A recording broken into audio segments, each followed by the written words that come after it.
میں شبانہ کی مدد چاہتی تھی، مگر میرے دل میں کئی سارے سوالات تھے، جیسے کہ اگر شبانہ مجھے بچہ پیدا کر کے دے، اس بچے کا باپ کون ہوگا؟ کیا وہ بچہ حلالی ہوگا یا پھر غیر حلالی؟ کیونکہ میں اپنے گھر میں کسی ایسے وجود کو نہیں کھلا سکتی تھی جس کے ماں باپ کے رشتے کا ہی پتہ نہ ہو۔ مگر ان ساری باتوں کا میں نے ذکر ماہین سے فی الحال نہیں کیا تھا۔ ہم لوگ اسی وقت گھر سے نکل پڑے کیونکہ میرے پاس صرف 2 دن کا وقت تھا۔ راستے میں نے ماہین سے شبانہ کے بارے میں پوچھا کہ وہ کیسے بچے پیدا کرتی ہے۔ شبانہ کے بارے میں ماہین نے بھی لا علمی کا اظہار کیا اور بولی کہ یہ بات تو میں خود بھی نہیں جانتی۔ شبانہ کے پاس آنے والی کوئی بھی عورت آج تک غیر مراد نہیں لوٹی، اور میں بھی یہی سمجھتی ہوں کہ تمہارے لیے شبانہ سے بہترین حل کوئی نہیں ہو سکتا، پر تم یہ سوچو کہ تم نے اپنے شوہر کو کیسے مطمئن کرنا ہے۔ کچھ دن اسے بلاتی رہنا اور کہنا کہ اولاد کے لیے یہ سب کرنا ضروری ہے، اور اس کے بعد اسے خوشخبری سنا دینا، کہنا کہ تم اس سے ملو گی نہیں، باقی کا کام تم شبانہ پر لو گی نہیں، باقی کا کام تم شبانہ پر چھوڑ دو۔ شبانہ کے پاس ایک پرانی دائی بھی ہے جو کہ عورتوں کے ساتھ اس طرح کے معاملات نپٹانا اچھے طریقے سے جانتی ہے۔ تمہیں کوئی تکلیف نہیں ہوگی، نہ تمہارا شوہر تمہیں جھوٹا سمجھے گا، وہ تمہاری اس اولاد کو بھی اپنی ہی اولاد سمجھے گا، اور تمہیں کوئی ناٹک کرنے کی ضرورت نہیں۔ بس اپنے شوہر سے کہہ دو کہ تم نے نیک اولاد کی دعا مانگنی ہے، کسی مزار پر جاؤ گی وغیرہ وغیرہ۔ جب وہ آئے تو اس کے سامنے اپنی ماں کے ساتھ ہی بیٹھنا، اسے لے کر کمرے میں مت جانا، اور ہاں خبردار، جو تم اپنے سسرال گئی، ویسے بھی سسرالی تو بچے کے خرچے سے ڈرتے ہیں، بہتر ہے کہ تم اپنے شوہر کو اپنے میکے میں بلاتی رہا کرنا اور اس کے سامنے حاملہ ہونے کا ناٹک کرنا۔ اگر تم ایسا نہیں کرو گی تو بچے کے اوپر سوال جواب کیے جائیں گے جو تم نہیں دے سکو گی۔ بس اچھا اور بہترین آپشن یہی ہے کہ تم اپنے شوہر کو اس طرح دھوکے میں رکھو، اور ہاں 2 دن بعد ہی اسے یہ خبر سنا دینا کہ تم امید سے ہو لیکن اپنی ماں کے گھر رہو گی۔ میں ماہین کی باتیں سن کر کافی خوش اور مطمئن ہو گئی تھی، کیونکہ اب میرے پاس ایک صحیح اور صاف راستہ تھا جس کی منزل میری کامیابی اور خوشی تک جاتی تھی۔ شبانہ کے بارے میں ماہین نے مجھے یہ بھی بتایا کہ اگر اسے بیٹا کا ہو تو وہ بیٹا پیدا کر کے دیتی ہے، بیٹی کا ہو تو بیٹی ہی پیدا کرتی ہے، اس کے پاس کسی چیز کی کمی نہیں۔ میں حیران ہو کر ماہین سے پوچھنے لگی کہ کہیں شبانہ ہسپتالوں سے بچے اغوا کر کے تو نہیں لاتی، ورنہ اسے کیسے معلوم اور اس کے پاس یہ اختیار کیسے کہ وہ بیٹا پیدا کرے یا بیٹی؟ تبھی ماہین نے مجھے ایک عجیب اور حیران کن بات بتائی۔ کہنے لگی کہ شبانہ یہ کام بہت عرصے سے کر رہی ہے، اسے اس پر کوئی اعتراض بھی نہیں، اور اسے تجربہ، پاس اتنا پیسہ ہو گیا ہوگا کہ وہ اپنی زندگی آرام سے گزار سکتی ہے، لیکن شاید وہ پھر سے تمہارے پاس اس وجہ سے آ جائے کہ تم سے زیادہ پیسے لے گی۔ سنو، تمہارے پاس اپنی شادی کا زیور تو ہے نا، تم وہ زیور شبانہ کو دے دینا، کیونکہ جہاں تک مجھے لگتا ہے شبانہ نے پہلا بچہ پیدا کرنے کے پیسے کم ہی لیے ہوں گے، لیکن اب چونکہ اس کے پاس زیادہ صحت بھی نہیں رہی تو وہ تم سے زیادہ پیسے لے گی، کیونکہ اس بات کو کافی عرصہ گزر چکا ہے، اور اب شبانہ کے پاس پیسوں کی اتنی کمی نہیں جتنی کہ پہلے ہوا کرتی تھی۔ ماہین کی بات سن کر مجھے مایوسی بھی ہوئی تھی، مگر میں نے خاموشی اختیار کر لی، کیونکہ اب مجھے صبر کرنا تھا، ہر حال میں صبر کرنا تھا، اور اپنی اولاد اور اپنی خوشیوں کے لیے مجھے شبانہ نامی لڑکی کی ہر ایک بات کو ماننا ہی تھا۔ وہ جو بھی مطالبہ کرتی، مجھ سے جتنا زیور مانگتی، مجھے اس کی باتیں تو ماننا ہی تھیں، ورنہ میرا شوہر مجھے طلاق دے مجھ سے جتنا زیور مانگتی، مجھے اس کی باتیں تو ماننا ہی تھیں، ورنہ میرا شوہر مجھے طلاق دے دیتا یا دوسری شادی کر لیتا تو میرا زیور، گہنے اور میرا روپیہ پیسہ دولت کس کام کی؟ میں نے ماہین سے کہہ دیا کہ میں اپنا سارا زیور دینے کو بھی تیار ہوں، لیکن جتنا میرے پاس ہے میں اتنا ہی دے سکتی ہوں، اس سے زیادہ کہیں سے لا کر نہیں دے سکتی۔ میری ساس کو اس بارے میں نہیں پتہ، اگر ان کو پتہ چل گیا تو وہ کسی دوسرے کا بچہ اپنے گھر میں پالنے کے لیے مجھے پیسے کیوں دیں گی؟ اس طرح تو کئی جگہوں سے بچے مل بھی جاتے ہیں، لیکن مجھے شبانہ سے بچہ اس لیے چاہیے کہ اس کی دائی باقی معاملات بھی نپٹا دے گی، میری ساس کو یقین ہو جائے گا کہ یہ بچہ میں نے ہی پیدا کیا ہے۔ ماہین میری بات سمجھ چکی تھی۔ پھر جب ہم لوگ شبانہ کے گھر میں داخل ہوئے تو اس گھر کو دیکھ کر میں حیران ہی رہ گئی تھی۔ یہ انتہائی عالی شان گھر تھا، اور جہاں تک مجھے لگتا تھا کہ ماہین ایک بوڑھی 35 سے 40 سال کی عورت ہوگی جس کا جسم لٹکا ہوگا، چہرے پر پختگی ہوگی، ایسا بالکل بھی نہیں تھا۔ میری نظر جیسے ہی شبانہ پر پڑی میں تو چونک کر رہ گئی تھی۔ شبانہ اپنے چہرے مہرے سے انتہائی پر اعتماد اور پڑھی لکھی لڑکی معلوم ہوتی تھی۔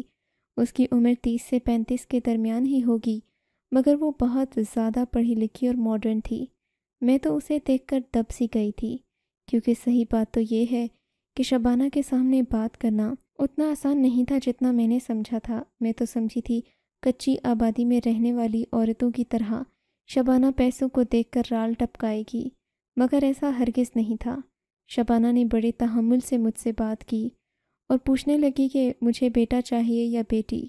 میں نے کہا چونکہ آپ تو میرے لیے ایک ہی بچہ پیدا کریں گی تو مجھے بیٹا چاہیے، اور ساتھ ہی ساتھ آپ کی دائی کی خدمات بھی، تاکہ میری ساس کو اور میرے شوہر کو یقین ہو جائے کہ یہ بچہ ان کا ہی ہے، ان کا خون ہے، ورنہ میں ساری زندگی ان سے نظریں نہیں ملا پاؤں گی اور نہ ہی وہ مجھے اس گھر میں ٹکنے دیں گے۔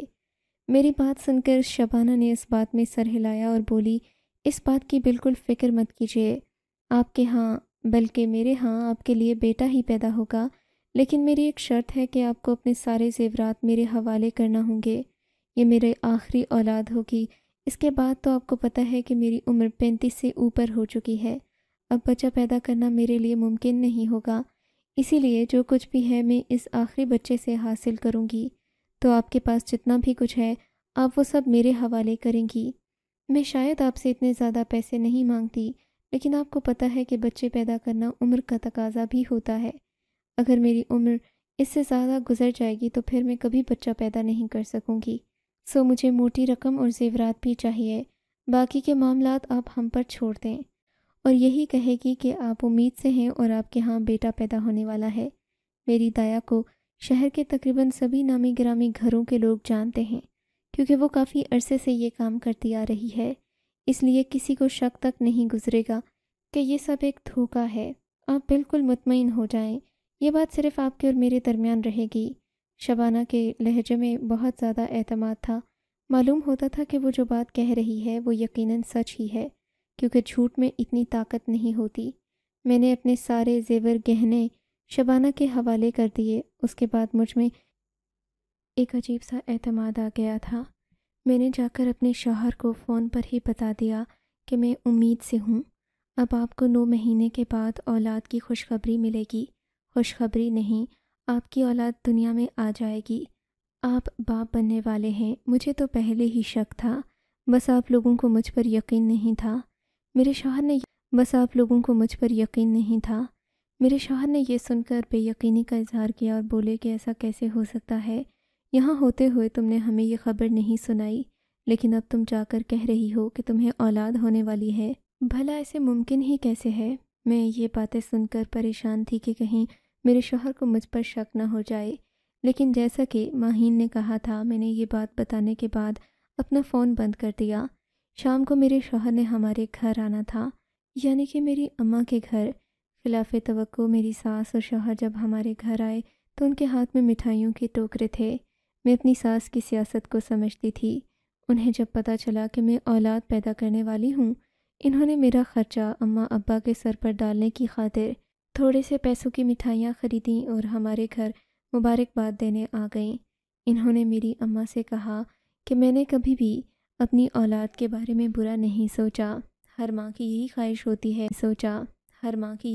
ہوتی ہے کہ اس کے بیٹے کے ہاں بچے اور بچیاں ہوں، بس اسی وجہ سے میں ذرا پریشانی میں رہتی تھی، ورنہ آپ کی بیٹی مجھے بہت پیاری ہے اور اپنی بیٹیوں جیسی ہے۔ میری ساس نے یہ سب کچھ کہا اور یہ وہاں سے چلی گئیں۔ اس کے بعد مجھے اصل فکر پڑ گئی تھی، کیونکہ مجھ سے میرے شوہر نے کہا تھا کہ وہ ہر ہفتے مجھ سے ملنے آیا کریں گے۔ اب میں اپنے وجود میں ایسی تبدیلی کہاں سے لے کر آتی کہ میں مہینے اور ہفتے کے بعد بدلی سی لگتی، مگر مجھے ماہین نے تسلی دی کہ تم اس بات کی فکر نہیں کرو، شبانہ نے جب وعدہ کیا ہے تو وہ تمہارے اس سارے منصوبے میں تمہارا ساتھ دے گی، ہر طرح کی تبدیلی کا اظہار کرنا تمہارے لیے آسان ہو جائے گا۔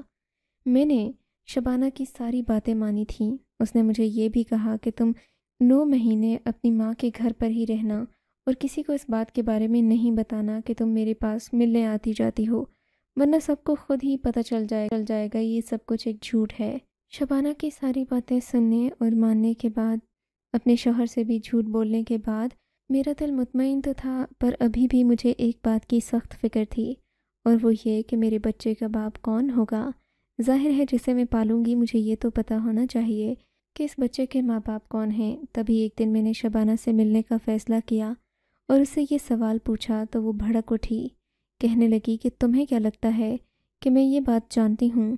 نہیں، لیکن مجھے پتہ ہونا چاہیے۔ میں نے رکھائی سے کہا تھا، کیونکہ اپنے سارے گہنے کنگن میں اس کے حوالے کر چکی تھی۔ کیا ان سب بچوں کا باپ ایک ہی ہے جنہیں تم پیدا کر چکی ہو؟ نہیں، سب کا باپ الگ الگ ہے، اس نے رکھائی سے جواب دیا تو میری حیرت کے مارے آنکھیں پھٹ پڑیں۔ شبانہ، تم کتنی بدکردار عورت ہو، کیا تم نے کبھی یہ نہیں سوچا کہ ہر بچے کا الگ باپ؟ اس سے تو اچھا تھا کہ تم نے کہا کر کے اپنے شوہر کے مرد آسانی سے تم سے دوسری شادی پر مان جاتا۔ میری بات سن کر شبانہ کی آنکھوں میں لالی سی اتر آئی۔ وہ اٹھ کھڑی ہوئی اور اپنا ہاتھ ہوا میں لہرا کر بولی، اگر تمہیں طلاق کا ڈر نہ ہوتا تو میں تمہارا یہ بچہ پیدا ہی نہ کرتی۔ سن لو کہ میں کنواری ہوں، میں نے آج تک کوئی گناہ نہیں کیا۔ جو خرافات تم اپنے ذہن میں سوچ رہی ہو وہ سراسر بکواس ہے۔ میں نے آج تک کسی مرد کو اپنے پاس آنے نہیں دیا۔ حیرت ہے مجھے کہ تم کتنی احسان فراموش ہو، اپنی ہی محسنہ پر غلط الزام لگا رہی ہو، جبکہ وہ پاک دامن اور پاک کردار والی عورت ہے۔ یہ بات سن کر میرے تو رونگٹے کھڑے ہو گئے تھے۔ شبانہ، مجھے معاف کر دو، میں نے اس سے معافی مانگتے ہوئے الجھ کر کہا تھا۔ میں نہیں جانتی تھی کہ تم پاک باز ہو، اور دیکھو تم 8 بچے پیدا کر چکی ہو، تو یہ کیسے ممکن ہے کہ ان بچوں کا کوئی باپ ہی نہ ہو؟ کوئی نہ کوئی باپ تو ہوگا، باپ کے بغیر عورت بچہ پیدا کر ہی نہیں سکتی۔ تو جو تم کہہ رہی ہو وہ سمجھنا میرے لیے مشکل تھا۔ اب تم کہتی ہو تو میں تمہارے کردار پر یقین رکھتی ہوں، لیکن مجھے اس بات پر دل سے یقین نہیں آ رہا۔ ہاں، میں تمہاری عزت کرتی ہوں، تم ایک بہت رحم دل لڑکی ہو، تم نے میرے اس دکھ کو سمجھا ہے جو شاید کوئی بھی نہیں سمجھ پاتا۔ میں تمہاری عزت اور قدر کرتی ہوں، لیکن تم مجھے یہ بتا سکتی ہو کہ تم یہ بچے کیسے پیدا کر سکتی ہو، جبکہ تم یہ کہتی ہو کہ ان بچوں کے باپ کے بارے میں تمہیں پتہ ہی نہیں۔ میری بات سن کر شبانہ میری طرف غصے سے دیکھ کر بولی، اگر میں تمہیں یہ بتا دوں تو پھر کوئی بھی یہ کام کرنے لگ جائے گا، میرا تو کاروبار بند ہو جائے گا۔ لوگ مجھے کیوں لاکھوں روپے دیں گے، کیوں 10-10 لاکھ لا کر میری جھولی میں گرائیں گے، جبکہ سب کو معلوم پڑ جائے گا کہ شبانہ کا راز کیا ہے۔ اس کی بات سن کر میرے ذہن کو ایک جھٹکا سا لگا تھا۔ تم یہ سوچتی ہو کہ میں تمہارا کاروبار بند کروا دوں گی؟ میں تو خود ایک بچے کے لیے ترس رہی ہوں، میں نے کون سا کاروبار کر لینا ہے؟ تم مجھے بتا دو گی تو بس میرے دل کو تسلی رہے گی، اور اس سے زیادہ کچھ نہیں۔ وعدہ کرتی ہوں تمہارا یہ راز میرے پاس راز ہی رہے گا۔ میری بات سن کر وہ طنزیہ ہنسنے لگی اور بولی، آج تک میری ماں نے میرا راز نہیں رکھا۔ اس نے میرے باپ کو میرے بارے میں ہر ایک بات بتاتی تھی، لیکن کیونکہ وہ میرا باپ ہے تو خاموش ہو گیا۔ اس کے بعد سے لے کر میں نے آج تک کسی کو یہ راز نہیں بتایا۔ جس دن یہ راز سب کو پتہ چل گیا، کوئی میری عزت نہیں کرے گا، کوئی شبانہ کے پاس نہیں آئے گا۔ یہ بات سن کر میں چپ ہو گئی تھی۔ مجھے یقین ہو چلا تھا کہ شبانہ یہ بات کبھی کسی کو نہیں بتائے گی، لیکن مجھے ایسا بھی لگ رہا تھا جیسے شبانہ یہ بات جھوٹ بول رہی ہے، کیونکہ ایسا کسی صورت نہیں ہو سکتا تھا اور آج تک ممکن ہوا ہی نہیں تھا۔ 2-3 معجزاتی کرشمات تھا اور آج تک ممکن ہوا ہی نہیں تھا۔ 2-3 معجزاتی کرشمات ہو جائیں تو وہ بات الگ ہے، لیکن یہ تو شبانہ کا کاروبار تھا اور ایسا ناممکن سا معلوم ہوتا تھا۔ شبانہ نے یہ بھی بتایا تھا کہ اسے ان بچوں کے باپ کے بارے میں کچھ معلوم نہیں ہوتا، لیکن وہ اس بات کی گارنٹی دیتی ہے کہ یہ بچے کسی قصور کے بغیر پیدا ہوتے ہیں، اور ہمیں اس بات سے کوئی فرق نہیں پڑنا چاہیے کہ ان کا باپ کون ہے۔ شبانہ کی باتوں سے میں اندازہ لگا چکی تھی کہ وہ کسی صورت مجھے یہ راز نہیں بتائے گی۔ میں نے ماہین سے کہا، کیوں نہ ہم دونوں مل کر شبانہ کا پیچھا کریں اور آخر اس کا راز جان کر رہیں کہ یہ بچے کیسے پیدا کرتی ہے۔ ماہین نے کہا کہ تمہیں 9 مہینے صبر کرنا پڑے گا۔ اگر اس سب کے بیچ میں تم نے یہ کارروائی کی،